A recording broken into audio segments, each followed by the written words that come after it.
Well, I am so excited to have you guys back here and to do another Instagram live with you after we had our first part. So for those of you who are joining, there is a first part that was already recorded and is available. So you can go back and watch that. This one is going to be mainly focused on supporting a loved one with BPD. Since that came up at the end of our live. And then also we will record this one as well. So this one will become available if you can't stay for the whole thing or want to catch a little bit of it later. And then to start, I thought we would do a little mindfulness to kind of get present. And then it is Ask Us Anything kind of style. So if you have specific questions, feel free to put them in the chat. And I'll kind of be the moderator of those questions and help facilitate this discussion. But to start, let's kind of drop in to a little mindfulness. So if you want to get comfortable in your chair or wherever you are, if you want to close your eyes, you're welcome to, if that's safe. I don't know if you're driving, don't do that. But or resting your eyes someplace that's not too distracting. And just start by noticing your breathing. So noticing your inhale and your exhale, finding both a relaxed and awake posture. And as you breathe in, see if you can follow the breath as it enters in through your nose. And exhaling, following the breath as it leaves. If your mind gets distracted, as mind tend to do, just see if you can notice that and then gently bring it back to the sensation of breathing. You don't have to change anything about your breath. Just bring all your awareness to it.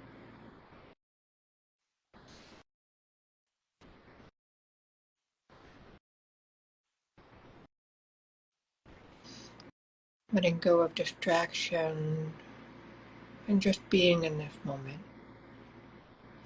That right now is like this. Whatever came before or whatever you expect to happen later, just know that right now is like this. And things come and go as our breath comes and goes. Inhaling and exhaling. If you have any feelings of discomfort, just note that right now is like this.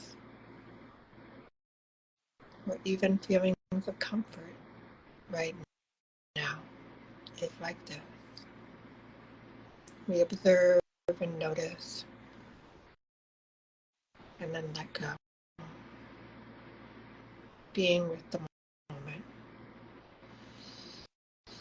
And we'll end our mindfulness with just a deep breath in. So on your next inhale, really expanding your lungs with air.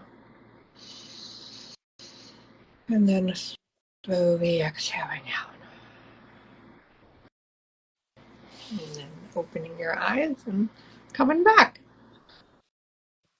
So I had learned that phrase, right now is like this. I think I had gotten it from a mindful magazine. Like I would like read, I was like, oh, I really liked it. It's so capturing of the radical acceptance and impermanence of things, right? Coming and going. So I offer that all to you. Yeah. I like it. It's very, very mindful. Yeah. Yeah, and I'm noticing Jesse is not here, and so I'm practicing right now is like this. That are my co-founder of their hive, Jesse Finkelstein, who was here last time, is out sick, so he's not able to join us today. But he is here in spirit, and we will continue on. So I don't know if there are people here who might not know. Maybe we'll do quick intros again, just to kind of orient our people who are here at the live. I'm Dr. Alicia Smart. I run a DBT center in California, but I'm also the co-founder of TheraHive, which is a psychoeducational um, offering of DBT. Right now, we offer DBT skills online, and so you're welcome to find out more about us at therahive.com. And I will pass on to you, Lena. Yeah, hi, my name's Lena. I'm a therapist with lived experience of BPD. And so I've been on the BPD Bunch podcast for how long have I been doing that I'll now? Like, 2 years. In a couple months, it'll be two yeah, years. So, yeah, 2 years. So, yeah, I'm excited to be here. yay. Well, I'm Xannie, the creator and the host of the BPD Bunch. I have lived experience of borderline personality disorder. So I'm excited to talk all things. I did DBT. It was one of many things that I tried. It was the most effective thing for me. So it's one of my favorite things to talk about just because it was really, really helpful for me and also my relationship. So I'm really excited that we're going to talk about that today. Well, and I'm excited that you both can speak from lived experience too, like in terms of really helping people understand how they can be supportive in relationships. Because I think sometimes, having been a family therapist for lots of people, sometimes, they want to be helpful and they wind up doing things that are actually invalidating or unhelpful. So I think this will be a great conversation. And I, again, want to remind people as they're joining, if you have any questions, feel free to put them in the comment. And maybe we'll start by just checking in on the kind of the main, one of the questions that came up last time. Well, actually, before we do that, why don't we think about if you think your loved one has BPD, how might how might you bring that up in a way that could be actually helpful? Should you bring that up? Yes. Any thoughts on this idea? Like if you are in a relationship and you're suspecting, oh, I think my partner had BPD. I have pretty strong opinions about this. Okay, yeah, great. Oh, Good. oh yeah, share it. Well, because I think this is my personal opinion. So, for everyone it differs, but I think it's probably almost never a good idea if you are yourself not a clinician to actually attempt to label the person that you're with. Like, I think it's very rarely a good idea to say, I think you have X, Y, or Z disorder, because it's kind of like armchair diagnosing someone, like, and it can feel kind of like you're being, because that person isn't a professional and it's in the context of like your personal relationship, it can kind of feel like they're trying to give you a label that can excuse whatever's going on. And so from my perspective, I think the most useful thing is just to use observe describe skills in DBT as the outside person and say, this, I observe that this is what you're doing, this is how you're feeling, this is what you say to me, and it's causing our relationship, or it seems to be causing you, a significant amount of distress. Do you think it would be helpful for you to go and talk to somebody who might be better equipped to help you deal with this? For example, to help somebody potentially seek diagnosis, because from my perspective, secondarily, if somebody goes to a mental health professional, if they have BPD, more than likely they will get a diagnosis when they're there. But I just don't know how effective it ever is for somebody who doesn't actually have a background in psychology to just go to someone they love and be like, I think you have this disorder. Especially if you Google BPD, right? If you then Google it and you're like, what? My family or my friend or my partner thinks I have this?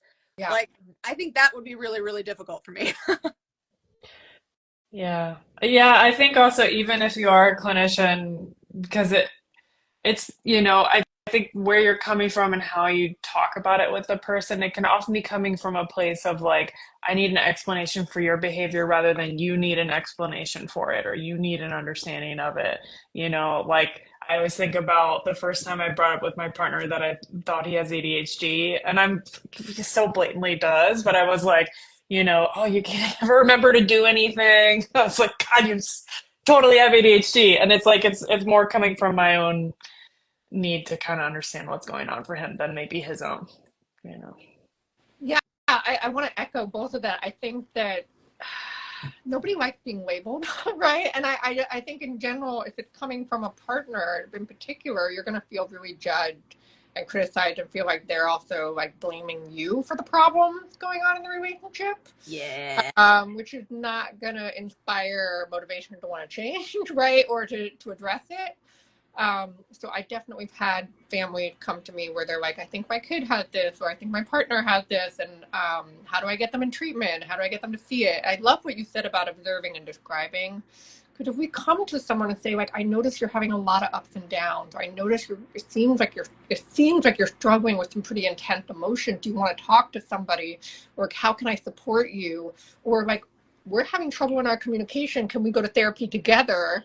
That could be, in my experience, maybe a way in, right, for someone to get support and help. Yeah, I also really like observe, describe, because, like, we all love to talk in sort of, we as humans tend to like to talk in judgmental shorthand, calling somebody a jerk, or you're being toxic, or whatever. And that can be really difficult if you're trying to get through to somebody, because one of the main issues with judgmental language is that we have different interpretations of what that is. Like, most people have a different image of what that is. So it's not even really clear that you're talking about the same thing, or what to one person may be jerky behavior may be to somebody else be something else. And so the thing that I really love about using observe, describe language, which is essentially just being really factual in what you can see in somebody else, I find that is one of the best ways to approach not just this, but almost any conflict or trying to bring up an issue with somebody, because you're not calling them names or putting them down. You're just saying, this is what I see with my eyeballs. This is what I'm hearing with my ears. This is what I'm I mean, it's what you can sense, right? And then just checking if that's, resonates with the other person. And I think that's just a much more effective way of getting any sentiment across. Yeah. I agree. Yeah. There was a question, is DBT a therapy for BPD? And I would say yes. And DBT is for all kinds of things, not just BPD. But having been a DBT therapist for 15 years, many of my clients with BPD have found it the only thing that has worked. Like, they have found it really life-changing. So if you've just recently gotten a BPD diagnosis, yeah, I would recommend checking out DBT. Would you guys add anything to that? No, I think, yeah. And for me, it was also the only thing that ever really worked. So Yeah, I think it can be really, really helpful. I think the only thing I would add is that one of the things that's interesting about DBT is that my experience with it was that it's different to understand what you're learning intellectually, and different to really internalize what a lot of that stuff is. I went through like 3 phases in my treatment, where at first it was like, oh wow, this is revolutionary, and then it felt like it wasn't doing anything. And in that sort of it wasn't doing anything period was because I was kind of mailing it in. I was only really doing things. I was trying to use my skills exclusively in crisis moments, and I wasn't practicing any other time. And I would fill out my worksheets at the last possible second. I really was not doing any consistent practice. And then I was sort of disillusioned with it. And my therapist sat me down and kind of had a get up or get out conversation with me, where it was like, you're gonna step up and actually put some effort in, or we're gonna give your slot to somebody because we have a long waiting list, and that my therapist was very good. She did a very good job of that, but it really lit a fire under my butt to put in more consistent effort. And then things change. But that's just one of the things that I just want to throw out there, because I think a lot of people probably give up in that slumpy period. As people with BPD, we love to overthink. We want to think ourselves out of all the problems. And the reality is, a lot of the things you can't think yourself out of. You have to actually do things consistently and practice it consistently. And that can be really draining. And then you just want to say, I'm done. Yeah. There were some, I'm just noticing, I'm just trying to like be attentive to the comment here. There's some comments to each other, but there was also a question in there that I saw that I thought would be important to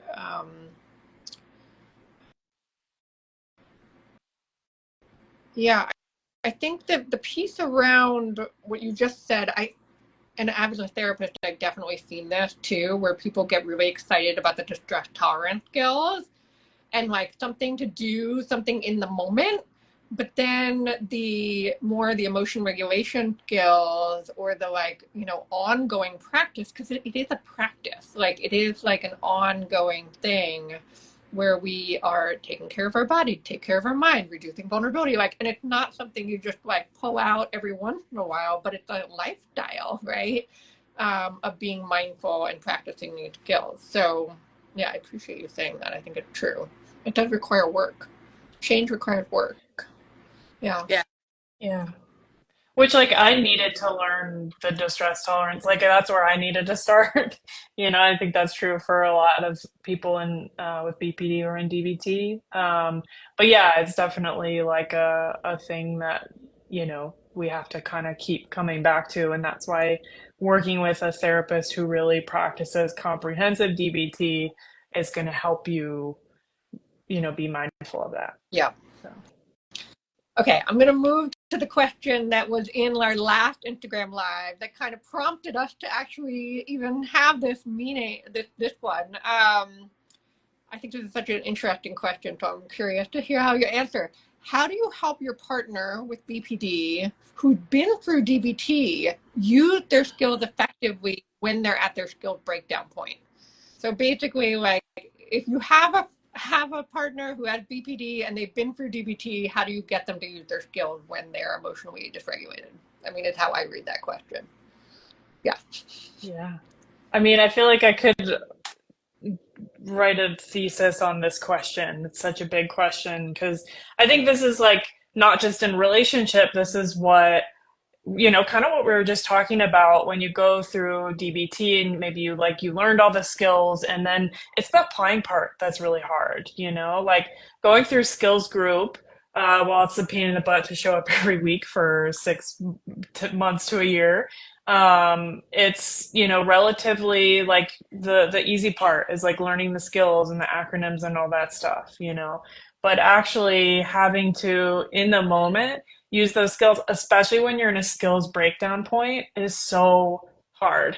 And I will say that, like, even as a therapist, right, that can be something that can be challenging when someone's in a skills breakdown point. I know for myself with BPD, when it's been a long time, my skills breakdown points are pretty few and far between now. Pretty rare at this point because I've been practicing the skills for so long that they come naturally. I don't have to because I think that's the hard part is having to remember the skills while you're already past the point of needing to use skills. But I will say for myself, what's hard when I get to a skills breakdown point is the biggest problem is I'm hopeless. And I'm too dysregulated, like I was saying, to remember what the skills are, right? So I think one of the biggest things that was helpful for myself, and I think you can help your partner with BPD with this, is I had to come up with like a visual guide of, if I'm in this state of mind, this is the skills I need to use. Like, we kind of do that in DBT, but I needed to make like a personalized one. We're like, all right, if I'm in, ultimate super dysregulated mode, I need to stop, I need to distract myself with this. I need to, use my temperature skill, all that stuff. Right. And that really helped me because in the moment, if you're going to be flipping through the book or whatever to try to figure out what skills you're going to use, if you're in a skills breakdown point, it's not going to work. Right. So that was a huge help for me. I think also, for someone who's a partner of someone with BPD, being able to really help them slow things down. So I know when I'm in a skills breakdown point, everything's a mile a minute. I'm like ready to just you know, go feral, honestly. I think my old therapist, I don't know if this is like a DBT-ism or if just something my old therapist used to say, but she would say, you know, when we get to a skills breakdown point, it's a little bit like you're like a wild animal with your leg caught in a trap. And so, you know, my partner, like something that he does is just be like, okay, let's hold on one second. You know, look at Iris, our dog, and you know, look at aren't her eyes so pretty? Just like bringing me back into the moment and really slowing things down because I'll just zoom off into space. So I would say those are my biggest things. Hmm. Yeah, I mean, I will say I don't know if I would recommend starting the same way that me and my husband did, because I started DBT at the same time I started dating him. And so he basically went through it with me at the same time. Because I would come home and I would tell him about all the skills that I was learning. But and I say I don't recommend it because we had, you know, I'd split quite a lot in the beginning. You know, we had a couple of really rough times, but regardless, he now knows most of the things that I learned in DBT. So if I'm having a skills breakdown point, I can't remember what the skills are, but he knows what they are. So, you know, there have been a lot of times where I was very heavily dysregulated and he would help me get out a bowl of cold water. We do a version of temperature thing. It's something that we've used for dissociation. We live in New Mexico. We have really hot sauce. So we have the hottest hot sauce in the world, and he will put some, if I'm dissociating really badly, which it very rarely happens, but in intense periods of grief, sometimes I start to feel like I'm just gonna disappear out of my body. He'll put some hot sauce on a toothpick and give it to me, and I'll put it in my mouth, and that sort of helps me come back to my body. And yeah, so most of the time in a skills breakdown point, it's the tip skills. But there was one time I was having a really dysregulated moment and I wasn't really sure what to do. And he was like, well, let's walk up and down the stairs together. And I really didn't want to do it, but he was very encouraging and was like, you know, if it doesn't work, it's okay. Let's just give this a try. And so I was like stomping up and down the stairs, just like crying, kind of throwing a fit. But by the end, I actually felt a lot better. So, you know, I wouldn't suggest that if, you know, that if you're the partner, I wouldn't suggest to just recommend things that they, you know, haven't talked to you about. Like, we had conversations and we're on the same page about what I know how to do. So it was easier for him to remind me. But in those moments, that's just having somebody who can say, hey, what about the cold water?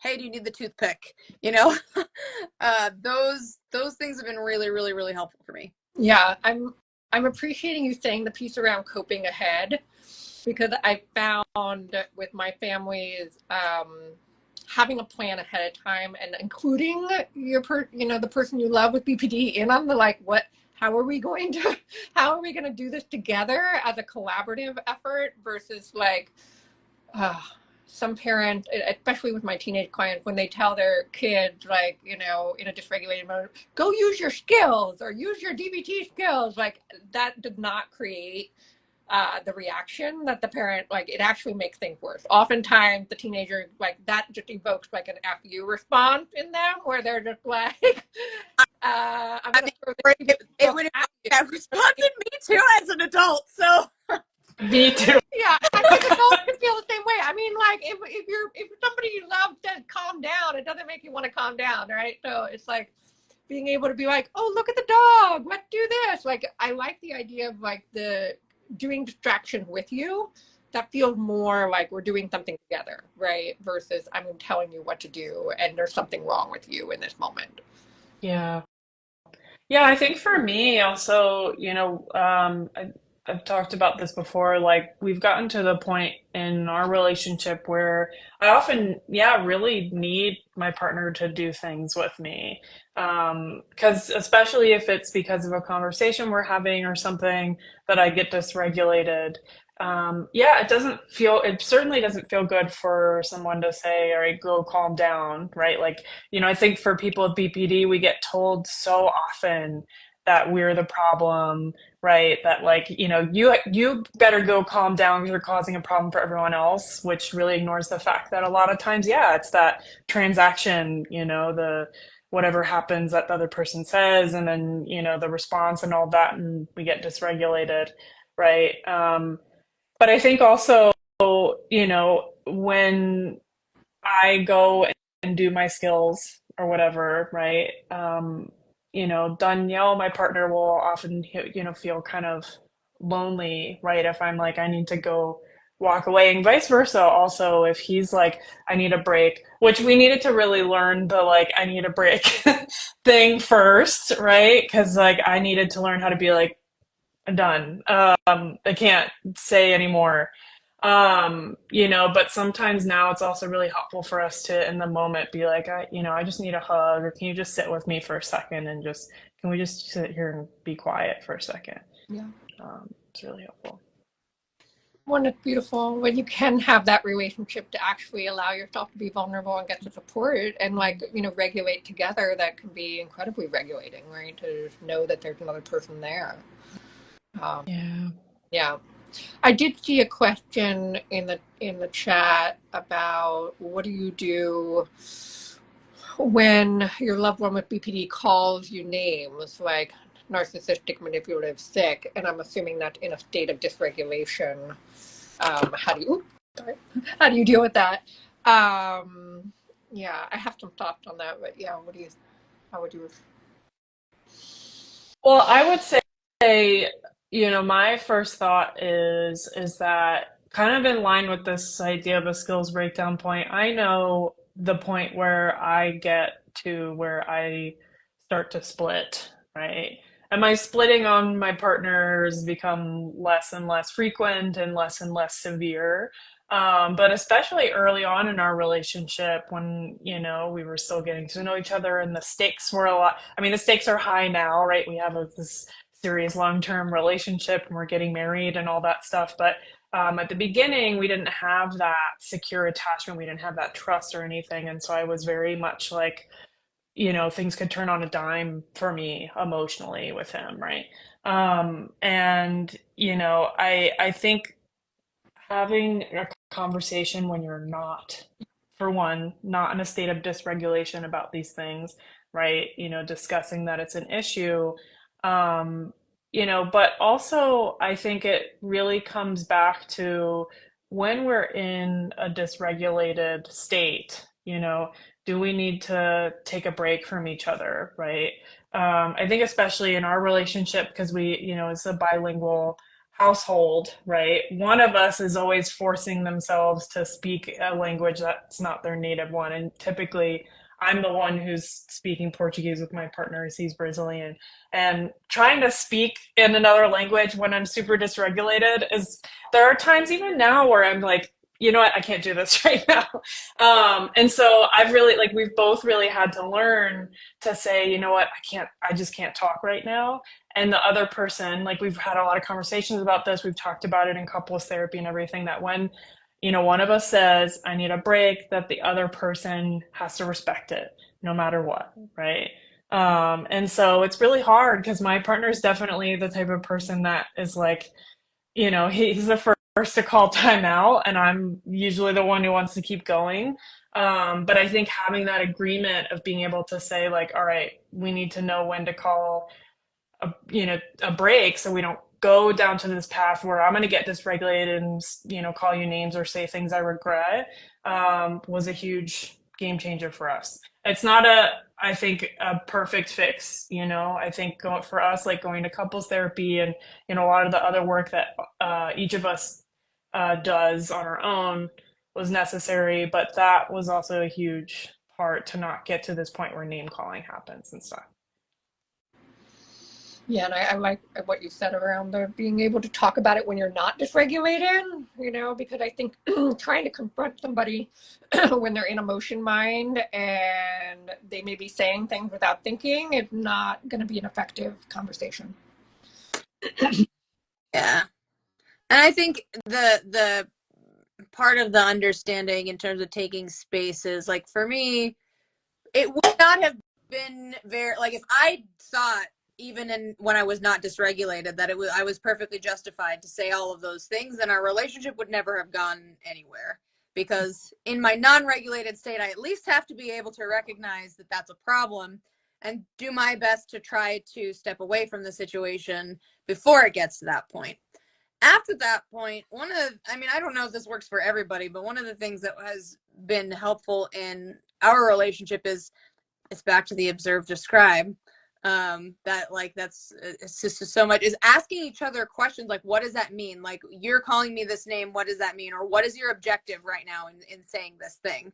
And I don't know how well that would work if you're at like your skills breakdown point, but at least for me, when I'm in sort of a mild to moderate state of dysregulation, if I'm saying something unpleasant, those kinds of questions kind of stop me. And I think I have to start thinking about, wait, what do I mean? Like, why am I using this particular language? Why am I reacting this way? And that's been really helpful for me. And in our relationship, I mean, even today I had just the way I said something was a little bit more aggressive and intentional. And I think my husband's response was something to the effect of, where's the aggression coming from? And I thought, oh, I don't know. I think I'm just like uncomfortable in my body right now. I'm sorry. I shouldn't have put that in your direction. So yeah, questions that sound as least judgmental as possible. Tone is a big thing there too. Like, it would not be helpful if someone was like, well, why are you talking like that? But he does his best to like keep too much intensity out of it and just ask, questions that also give him more information. Even if I do have an answer, then he knows more of what's actually going on. More information really helps figure out how to move forwards in those moments. I love that, because in a way, like, if he can bring some curiosity and ask a question that then piques your curiosity to then do some observing and describing, it takes you out of the emotion, right, and back into the noticing, right? Like, I can be in the feeling. Oh, I got a thumbs up for that. I don't know how. Or I can notice it, right? It's kind of like it allows you to access some more reasonable mind. Yeah. Great. I don't know if anyone else, please, again, if you just joined, please feel free to put questions in the chat that you want us to answer.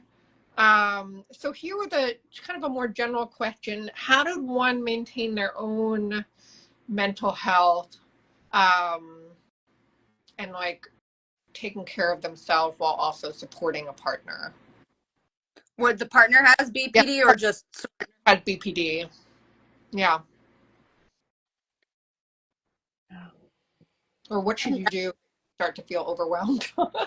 I mean, I think that what Xannie said of having gone through DBT with her husband is a huge thing, right? So there's this thing called family connections, which I think like isn't talked about enough, but it's essentially DBT skills group for loved ones of someone with BPD, and they have them all over the world in all different languages, and it's for free.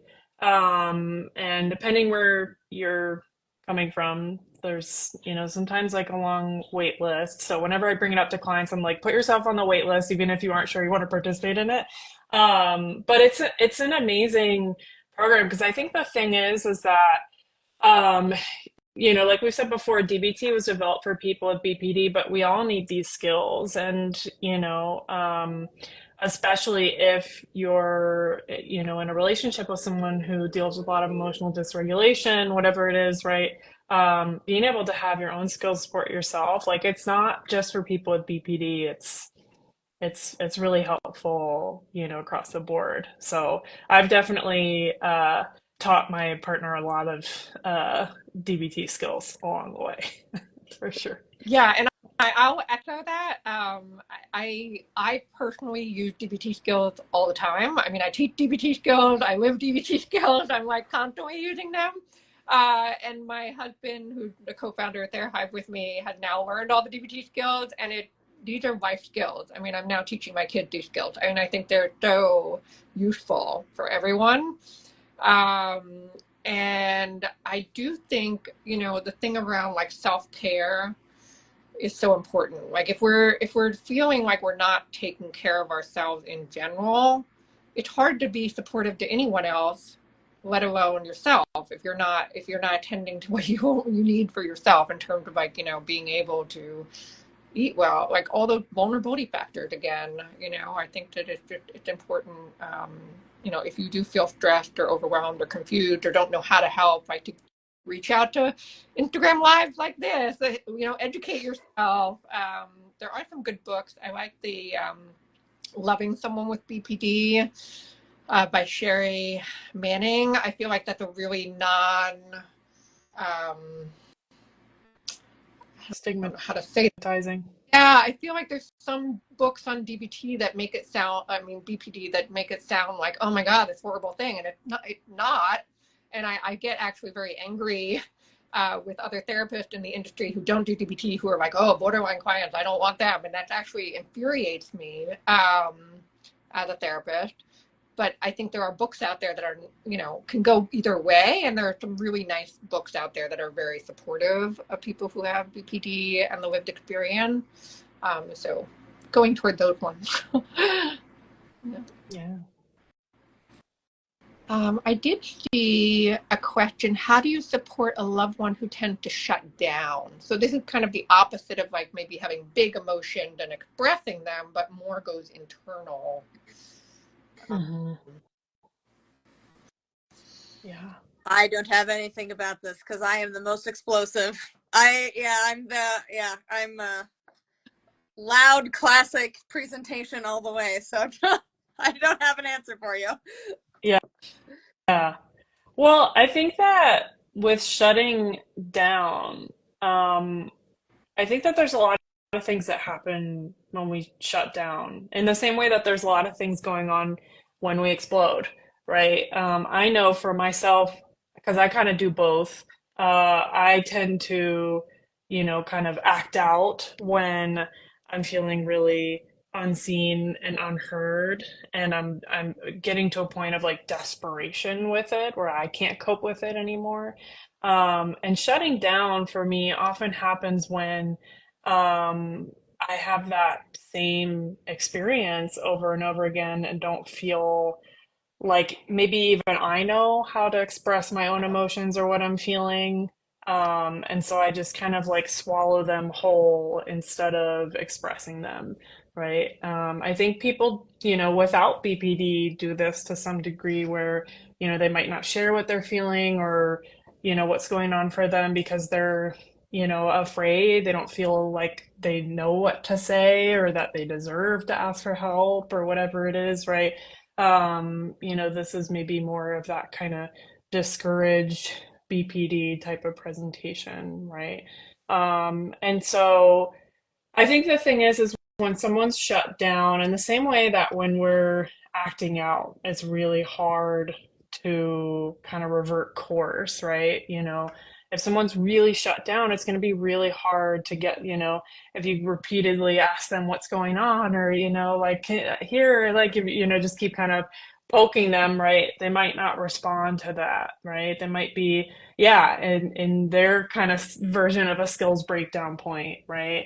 And so I think with anything else, it's a similar thing of, it's a conversation of, when you get to this skills, this shut down place, what do we do, right? What's going to be helpful for you? And they might say, I don't know, right? But you just kind of keep coming back to that conversation and ask, like, can I try something next time and see if it will help, right?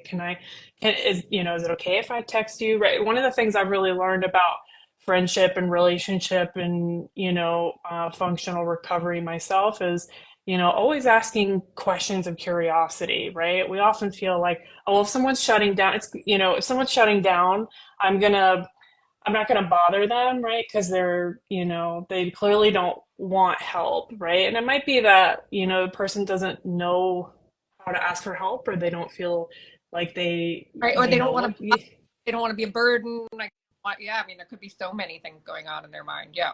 Yeah, exactly. So offering and asking can be really helpful, right? And they might say no, and might stay shut down, but you kind of planting that seed of, hey, well, I'm still here anyway, that goes a long Well, and way. that's a really powerful message, to just even be like, I am here. Like, let me know how I can be supported. Like, even maybe it's just coming and sitting next to you and putting my arm around you or rubbing your back, like if you're in a shutdown state and we don't have to talk, but just knowing I'm here, right? That they're, but I like that idea of, like, again, the conversation, or like, hey, I noticed when you get upset, this happened. How can I help you? Because oftentimes if we start peppering someone with questions when they're in a shutdown state, it may just cause more shutdown, right? If they're not able to articulate what's going on. Yeah. Great question. All right. Let's see if there's any others that I missed. How do you help a loved one understand therapy is key? Oh, yeah. We're coming back to this one. It's hard. It's hard to, we can't tell. Yeah. I mean, you can't really make anyone understand it. Like you can explain something to them, but whether or not they will is up to them. I mean, yeah, it's hard to force somebody into therapy. Yeah. Like, yeah. I don't know if there's a way around this. I had to hit what was a rock bottom for me. I had to realize that the way that I was living was not the way that was going to get me where I wanted to go. And that was the only thing that really changed my mind. There was nothing anyone else said that made a lick of difference, at least in that. Having people say that they were there for me and that there were options meant that when I had that realization, I felt like I had places I could go. So it is worthwhile to let people know that you're there for them and that there are options and that you can help them find those things. But it may just not have the immediate effect that you want it to. It may take them going through other experiences before that has any meaning to them. And it doesn't mean that it wasn't worth it to say. It just means it wasn't the right moment yet for that to actually hit. But it's still worth it to say it. I think you just have to kind of remove yourself from the expectation that you are going to change them in any way. Yeah. I think it's really painful when someone we know is suffering and you can see they're suffering and can't do anything about it, right? Can't get them to go to therapy, can't get them to stop whatever behaviors you're concerned about or whatever. This is, I think I every week get, calls from loved ones saying, this person really needs therapy, they won't get it. And I'm like, DBT is a voluntary treatment. You can't really sign them up for it. Um, I say it pretty nice. I know I'm not just like too bad. But I think the challenge is because I also, similar to Xannie, came to DBT at a point in my life where I had really hit rock bottom, and I actually hit further rock bottoms in DBT even, but I had to really come to a place where I really needed help and I knew I needed help, right? And no one could convince me, all of my friends at some point, if I didn't, completely hide everything from them, would have a sit down with me and say, I'm really concerned. And I'd say, yeah, me too, but I didn't really understand how to actually address that in the moment. And I think it's one of the most painful things of, loving other people is that sometimes they hurt. And, even though we feel like it's right there, the solution to their pain, it might not always be that simple. Yeah, the willingness, right, of just being in the right place and the right time and just being and for some people that's different. I mean, some people can be more open earlier on and don't need to go through quite as much pain. But I do think it is that personal realization of that radical acceptance piece around, like, I actually can't do this on my own, or I actually don't have the tools, or there's something that I need in order to get better, or not be living in this much suffering in a way. Yeah. But there is hope. People do get there.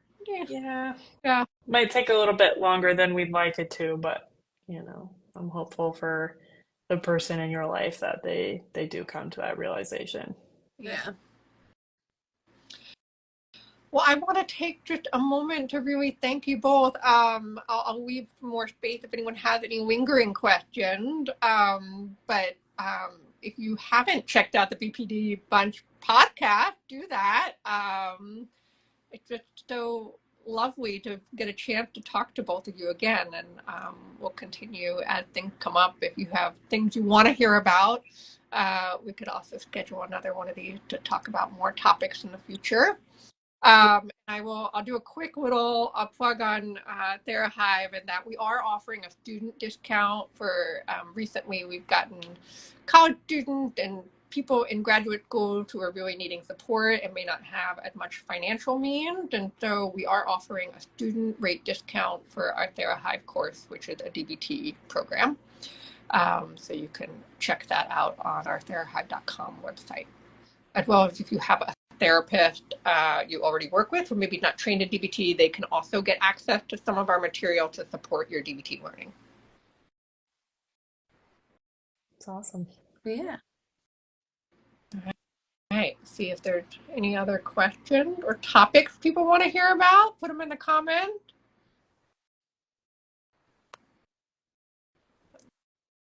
And this will be recorded. This is recorded, so this will also become available. We'll have the full length, I believe, on YouTube. I think that's what we did last time, and then there'll be segments of it as well. There was a question earlier you were talking about that I think I had something I was thinking about but forgot to say, which was how does somebody take care of themselves? Oh yeah. I sort of jokingly said boundaries, but I really think that's true. That's just one thing that we talk about it a lot, but it's so true. Both my parents, when I was growing up, and my husband when we were dating, like all three of them had to learn how to set boundaries with me so that they could get a break, because I don't mean this in a self-deprecating way. I recognize that there was a period of my life where I was a lot to deal with. It was very difficult to have a relationship with me, and I often wanted more from people than they could give me. And now I look back and I think it's a little funny that it was like I couldn't handle all of the pain that I had, so why did I think dumping it all on one or two people, like somehow they could handle it? But they had to get good at setting boundaries and recognizing their own limits, because they couldn't support me or themselves if they were burned out. Like if they're not healthy and well, and so there may come times where the person that you love really needs or wants something from you, and you just don't have the bandwidth or the ability to give. And I think in those moments, it's really important to set that line and say, hey, I love you. I still want to be here for you. I cannot give you what you need right now.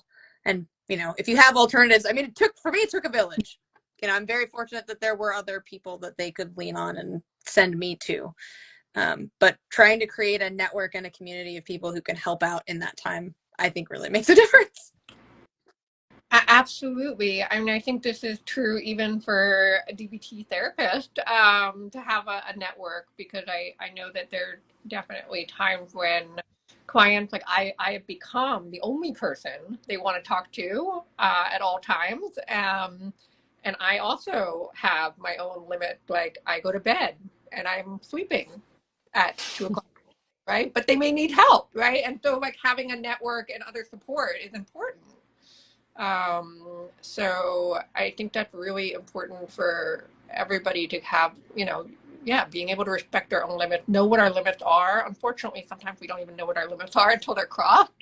Yeah. And then if you do find that happening, like instead of getting angry at the person, like just recognize that anger that you're feeling and probably like, oh, maybe I need to set a limit. Maybe I'm not actually okay with having 20 phone calls a day. Maybe it needs to be only one or two, right? Whatever it is, like it just needs to be like being able to set up something that feels like sustainable, where you can really be available and offer it and not create burnout or resentment. Because then that's not going to be helpful for anyone. Yeah. Even the person who's struggling and suffering and wants support, then they're going to get resentment and judgment instead of your compassion and love. Hmm. Yeah, and I think that's a huge thing is figuring out where your own limits are and honoring them, right? Because I think we can often deal with this guilt of, oh, well, this person only has me, or whatever, but often that doesn't really actually help the person like learn how to cope with their own emotions and everything if we're constantly there to rescue them from their emotions, and I get it because I've been in places of my life where I really felt like I couldn't cope with my own emotions. And I remember my DBT therapist that I worked with for 5 years, one time I called her for coaching and she was like, so have you tried any skills? And I was like, no. And she was like, which was something I did all the time. I call for coaching, but didn't actually hadn't tried any skills first because I just wanted someone to like take me away from my emotions. And she was like, Lena, I really care about you so much, which is why I'm going to tell you I can't be your distress tolerance. And, I think she told me later it was so hard for her to say that. But it was honestly exactly what I needed to hear. It hurt. It was hard to hear. But she said it in a way that was really loving and compassionate. And really letting me know her limits. And I think that's a thing. Alicia talked about how we often don't know our limits until they're crossed. I think that a lot of times, people don't recognize their own limits and then get mad at you if you cross their limits, Right, right? right. Right, exactly. And so, being able to say, all right, this is my limit. I'm still here, but this is my own, like, I gotta maybe like let you go do this on your own for a little while. I'm gonna go to sleep or whatever. It's actually a really loving thing to do and was actually really helpful for me because people would often kind of bend over backwards till I burned them out. And then I would feel shameful and then they would feel resentful or whatever it is. And so to have someone be like, I still care about you, but I can't do this for you was actually like, oh, okay, this is different for me. Yeah, I've had that. I love that your therapist did that. I've had many conversations like that of like, like the idea for learning the skills is that you can eventually do them on your own and not need the therapist, right? And so really encouraging you to try them, even though, yeah, it's painful to hear. Like, wait, I want to talk to you though, right now. Yeah. Yeah, yeah, Yeah, and she was like, text me, let me know how it goes. Like she was like, I'm still here, but like you gotta meet me halfway, sort right. of thing. So Learning how to fly. yeah. Yeah. Um, there was another question. Do you have any advice around finding a balance between being a supportive partner and improving your own life and mental health? So this kind of go to similar to what we were talking about before. Um, yeah, I think finding ways to, talking to your loved one when they're not in a state of emotional distress to really collaboratively work on, how can I support you? How can I help you? How can I be there? And then also what we've been talking about, like how do you get in touch with your own limit and communicate them also effectively before crisis hit? Because you don't want to be setting up limit when somebody's in emotion mind. It's probably not the best time to have those conversations. But beforehand, and then yeah, self-care is, what do you do to take care of yourself? Yeah, knowing the situations you feel equipped to handle and the ones you don't, and what the signs of those are, so that the second something starts going into the territory where you are not equipped to deal with it, you already have a plan in place. Ideally, like you create a cope ahead plan for some of these things. And a lot of these things, unfortunately, you're not going to know until after it's happened once. But after something has happened once, you can use that as an opportunity to say, hey, I'm not equipped to deal with this. Let's come up with a plan for what we can do when these kinds of things happen.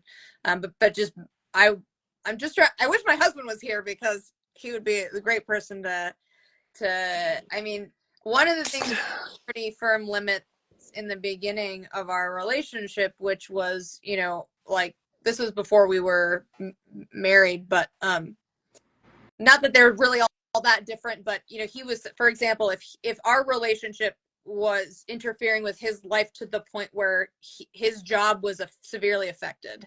Like that was a boundary of our relationship for him, where he was like, I'm going to have to think about whether I want to do this so I think and what's interesting about that is, you would think that having those boundaries would, I don't know, like in the moment it was hard for me to hear that. I was like, oh my gosh, like what if I make this happen? But actually knowing up front what his actual limits were was really helpful for me, because then when we got into conflicts, it was like, if he ended up going to work exhausted the next day, I was aware of the fact that this was something that was I could not, whatever had led to that moment, I could not keep acting that way, because that was a boundary for him. And I knew that from the beginning. And that was, it was hard because I didn't want to think there was anything that could allow our relationship to fall apart. I used to have this belief that if you love someone, you should be able to put up with anything and everything.